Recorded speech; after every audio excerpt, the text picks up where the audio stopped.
Hello guys, it's a pretty nice day. I'm Jack and today we'll talk about a common disease, kidney stone. The biggest kidney stone on record weighed more than a kilogram and was 17 centimeters in diameter. The patient didn't actually swallow a stone in the size of a coconut. Kidney stones formed inside the body, but unfortunately they are extremely painful to get out. A kidney stone is a hard mass of crystals that can form in the kidneys, ureters, urinary bladder, and urethra. Urine contains compounds that consist of calcium, sodium, potassium, oxalate, uric acid, and phosphate. If the levels of these particles get too high, or the urine becomes too acidic or basic, the particles could clump together and crystallized. Unless the problem is addressed, the crystals will gradually grow over a few weeks, months, or even years, forming a detectable stone. Calcium oxalate is the most common type of crystals to form this way, and it counts for about 80% of kidney stones. Less common kidney stones are made of calcium phosphate or uric acid. A slightly different type of stones are made of magnesium ammonium phosphate, which can be caused by the bacterial infection. And even rarer stones can result from genetic disorders or certain medications. A kidney stone can go undetected until it starts to move. When a stone travels through the kidney into the ureter, its sharp edges scratch the wall of the urinary tract. Nerve endings embedded in this tissue transmit excruciating pain cycles through the nervous system, and the scratches can send the blood flowing into the urine. This can be accompanied by the symptoms of nausea, vomiting, and a burning sensation while urinating. If a stone gets big enough to actually block the flow of the urine, it can create an infection or backflow and damage the kidney themselves.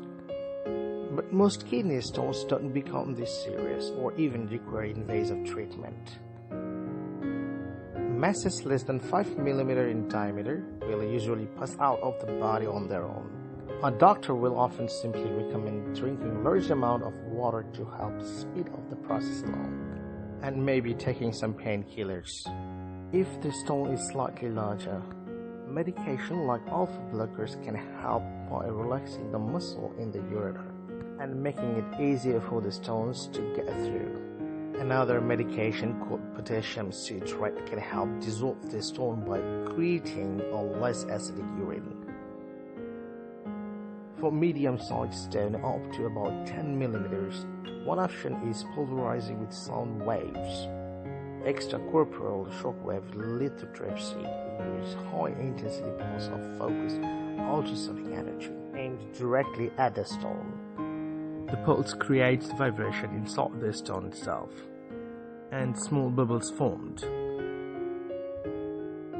These combined forces crushed the stone into smaller pieces. They can pass out the body more easily. But zapping a stone with sound doesn't work as well if it is simply too weak. So sometimes more invasive treatments are necessary. A rigid tube called stent can be placed in the ureter to expand it.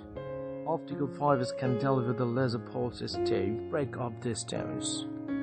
Stones can also be surgically removed through an incision in the patient's back or groin. What about just avoiding keeping stones in the first place? The doctor may recommend drinking plenty of water, which dilutes the calcium oxalate and parts that eventually build up into painful stones.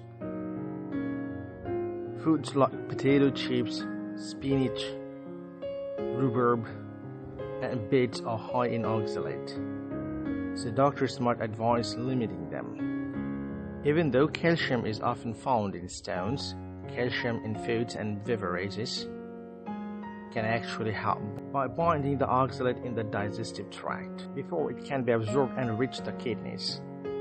If you do end up with kidney stones, you are not alone. Alright guys, that's it for today. Hope you enjoyed it and I hope to see you in the next video.